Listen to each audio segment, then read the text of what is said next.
ఈ వీడియోలో మీరు తెలుసుకునే ముఖ్యాంశాలు: త్రిపురాసులను అంతం చేయడానికి శ్రీ విష్ణు మహావిష్ణువు వ్యూహం, శ్రీహరి దేహం నుండి ఉద్భవించిన విచిత్ర మాయాపురుషుడు, వేదాలకు వ్యతిరేకమైన పాషాణ మతాన్ని సృష్టించడం, త్రిపురాలకు మాయాపురుషుని ప్రయాణం, బోధనలు. హైలైట్: రాక్షసుల బుద్ధి మళ్లించుట, శివభక్తి నాశనం, యజ్ఞయాగాదులు, పతివ్రతాధర్మం కోల్పోయిన రాక్షసులు, త్రిపురాసుల వదకు మార్గం సుగమం, దేవుడి మాయకు ఎవరైనా తలవంచలసిందే అని నిరూపించే అద్భుత ఘట్టాన్ని తప్పకుండా చూడవలసినదే. ఓం నమః శివాయ. ఇక ఈ వీడియోలో విష్ణు మాయాపురుషుని సృష్టించుడా, పాషాండ మతమును స్థాపించుడా అనే ఘట్టం గురించి తెలుసుకుందాం. బ్రహ్మదేవుడు నారదునితో ఈ విధంగా అంటున్నాడట: నారద, ఆ తరువాత విష్ణువు దైత్యులకు అనగా రాక్షసులకు ధర్మ విఘ్నము కలగజేయడం కోసం మాయా పురుషుడను సృష్టించాడు. శిరస్సుకు మండనం చేయించుకున్న ఆ పురుషుడు కాషాయాంబరమును ధరించి, చేతి యందు కమండలాన్ని ధరించి, మరొక చేతిలో చీపురును ధరించి, మాటి మాటికి తన నడిచే ప్రదేశాన్ని తుడుచుకుంటూ, వస్త్రముతో ముఖమును కప్పుకుంటూ, నోటికి గుడ్డ అడ్డు పెట్టుకొని ధర్మం శరణం గచ్ఛామి అంటూ తన దగ్గరలో ఉన్న విష్ణువు నమస్కరించాడు. పూజ్యుడైన అచ్యుతుడిని పూజించి, ఓ ప్రభు, నేను ఏమి చెయ్యాలి? నేను ఏ పేర్లతో పిలువబడుతూ ఉంటాను? నేను ఎక్కడ నివసించాలి? తెలియజేయమని అని అడిగాడు.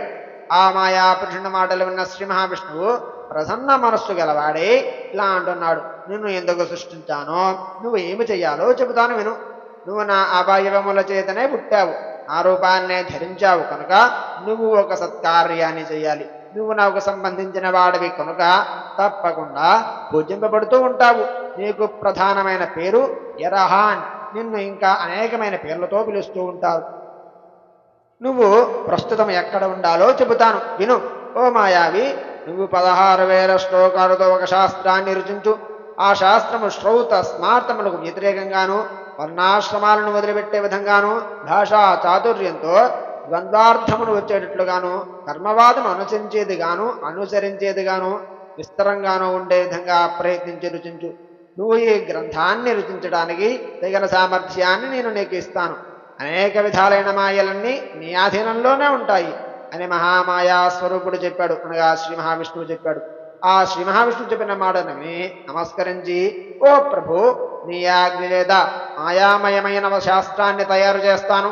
నీ ఆజ్ఞ చేత అది సఫలమవుతుంది అని చెప్పి ఆ మాయాశాస్త్రాన్నంతటినీ శ్రీ విష్ణువు ఎదురుగా చదివాడు. ఆ శాస్త్రం విన్న తరువాత శంకరుడిని తలుచుకొని, ఓ మాయావి, స్వర్గమన్నా నరకమన్నా ఈ భూలోకంలోనే కానీ పరమనేది ప్రత్యేకంగా లేదు అని వ్రాసి ఈ శాస్త్రంతో సమస్తమైన త్రిపురాలలోని ప్రజలందరినీ మోహింపజేయి. నువ్వు ఈ కార్యదీక్షను విడిచిపెట్టాక నీ సూత్రములను వారందరి చేత చదివించు. నా ఆజ్ఞ ప్రకారంగానే నువ్వు ఈ పని చేస్తావు కనుక నీకు ఏ విధమైన దోషము ఉండదు. ఆ రాక్షసులంతా శ్రౌత స్మార్త కర్మానుష్ఠులై ప్రవర్తిస్తూ ఉంటారు. నువ్వు నీ ఉపదేశాలతో వాళ్ళందరినీ కర్మభ్రష్టులను చెయ్యి. నువ్వు ఆ త్రిపురాలలో ప్రవేశించి వాళ్ళకి తామస ధర్మమును ఉపదేశించి వాడిని నశింపజేయాలి. నీకు తోడుగా 4 శిష్యులను సృష్టించి ఇస్తాను. నువ్వు వీళ్లతో వాళ్ళని మోహింపజేసిన తరువాత నువ్వు నీ శిష్యులతో కలిసి మరుస్థలమునందు రహస్యంగా దాక్కుని ఉండు. కలి ప్రవేశించిన తరువాత, అనగా కలియుగంలో ఆ ప్రదేశమంతా, ప్రతి దేశంలో ప్రతి చోట మీరు స్వేచ్ఛగా తిరగవచ్చు. అప్పుడు నువ్వు నీ శిష్య ప్రశిష్యులతో కలిసి తిరుగుతూ వృద్ధి పొందుతావు. నా ఆజ్ఞ చేత కలియందు నీ ధర్మాలు విస్తరిస్తాయి. నువ్వు నా ఆజ్ఞను అనుసరిస్తావు కనుక నీకు నా గతి లభిస్తుంది. నువ్వు వెళ్ళు అని అన్నాడు. శ్రీహరి ఆ తరువాత చెప్పి అంతర్ధానం అయిపోయాడు. నారద, ఆ తరువాత ఆ మాయావి చతురులైన 4 శిష్యులతో కలిసి తన సూత్ర పాఠాలను వారికి బోధించి శాస్త్రములను నిష్ణాతులను కూడా చేశాడు. ప్రవీణులైన ఆ 4 వెంటబెట్టుకొని శ్రీహరి దగ్గరకు వెళ్ళి నమస్కరించాడు. విష్ణువు ఆ 4 శిష్యులను చూసి, మీరు మీ గురువంతటి వారయ్యారు. ధన్యులైన మీరు ఉత్తమమైన సద్గతిని కూడా పొందుతారు అని అన్నాడు. ఆ 4 మండనములు చేయించుకున్న శిరస్సులతో పాషాండములను ఆశ్రయించి, కమండములను ధరించి, ముక్కుకు గుడ్డలు చుట్టుకొని, మలినమైన వస్త్రమును ధరించి మౌనముగా ఉంటూ, నశించనిది ధర్మమే అంటూ బోధిస్తూ, ధర్మమే పరమతత్వమని చాటి చెబుతూ, గుడ్డ పీలకలతో నేలను తుడుస్తూ, జీవహింస చేయకూడదని మాట్లాడుతూ, విడిచిన చోటే మళ్ళీ మళ్ళీ తుడుస్తూ జీవహింస ఎక్కడ జరుగుతుందో అన్నట్లు నెమ్మది నెమ్మదిగా నడుస్తూ విష్ణువు నమస్కరిస్తూ ఎదురుగా నిలబడి ఉన్నారు. విష్ణువు వాళ్ళ చేతులు పట్టుకొని గురువుకు అప్పగించి మీ నలుగురు శిష్యులు కూడా నా స్వరూపులే, పూజ్యులు అని పిలువబడుతూ ఉంటారు. మీరు ఋషి, యతి, ఈర్య, ఉపాధ్యాయ అని ప్రత్యేకమైన పేర్లతో ప్రసిద్ధి పొందుతారు కలియుగంలో. ఇంకా అనేక పేర్లతో పిలువబడుతూ ఉంటారు. మీరు మీ గురువు అయిన యరహాన్ పేరుతో జపించి ధ్యానిస్తూ ఉండండి. దాంతో మీ సమస్త పాపాలన్నీ నశిస్తాయి. గురువు యొక్క మాటను దాటి ప్రవర్తించకుండా గురుధ్యానము చేస్తూ గురుజపము చేసే వాడికి గల సమస్త పాపాలు నశించడమే కాక సమస్త కోరికలు నెరవేరుతాయి. మీరు ఇప్పుడు లోకానికి సుఖాన్ని కలిగించే పనిని చేయాలి. లోకానికి అనుకూలమైన లోకానికి అనుకూలంగా ప్రవర్తిస్తే ఉత్తమ గతిని పొందగలుగుతారు అని చెప్పాడు. యరహాన్ శిష్యులతో కలిసి శ్రీహరికి నమస్కరించి త్రిపురముల యందు ప్రవేశించి తన మాయను విస్తరింపజేసి ఒక తోటలో శిష్యులతో కలిసి ఉన్నాడు. అతడు అనగా యరహాన్ మాయను కూడా మోహింపజేసే మాయ ప్రవర్తింపజేసినా కూడా దానవులు అనగా రాక్షసులు ఒక్క శివార్చన ఫలం కారణంగా ఆ మాయా పురుషుడు ఆ త్రిపురలో ప్రవేశించలేకపోయాడు. అది చూసి యరహాన్ హృదయంలో మిక్కిలి దుఃఖిస్తూ శ్రీ మహావిష్ణువును తలుచుకున్నాడు. స్తోత్రం చేశాడు. విష్ణువు ముందు శంకరుని తలుచుకొని ఆ తరువాత నారదుడిని తలుచుకున్నాడు. విష్ణువు తనను తలుచుకున్న క్షణంలోనే నారదుడు ఆయన ఎదుట నిలబడి నమస్కరించి స్తోత్రం చేశాడు. విష్ణువు నారదుడిని చూసి ఇలా అంటున్నాడు, ఓ నారద, లోకోపకార నిరతుడైన నువ్వు దేవకార్యం చెయ్యాలి. నేను శివాజ్ఞ చేత చెబుతున్నాను విను. నువ్వు త్రిపురారులోకి ప్రవేశించి త్రిపురాసులను మోహింపజేయాలి. అక్కడ ఒక ముని తన నలుగురు శిష్యులతో కలిసి వాళ్ళందరినీ మోహపరచాలని అనేక విధాలైన మాయలు పన్నుతున్నాడు. మీరంతా కలిసి బాగా ఆలోచించి మరిన్ని మాయలు పన్ని వారిని కర్మహీనులను చెయ్యండి అని అన్నాడు. భగవంతుడైన శ్రీహరి మాటలు విన్న నారదుడు వెంటనే ఆ మాయా సన్యాసి దగ్గరకు వచ్చి తాను కూడా వాళ్ళ శిష్యుడైనాడు. మాయావి ఆనతి ప్రకారంగా త్రిపురాధీశుని దగ్గరకు వెళ్ళి, ఓ రాజా, అందరూ కులశనమేనా అని ప్రశ్నించాడు నారదుడు. ఆ రాజు నారదుడిని చూసి ఈ గుండు తీరు గోల ఏమిటి అని అనుకున్నాడు. నారద అని అనుకొని ఇలా అంటున్నాడు, నారద, నీ ఆకారం తీరు చాలా విపరీతంగా ఉన్నది. ఏమిటి వింత? ఏమిటి వేషము?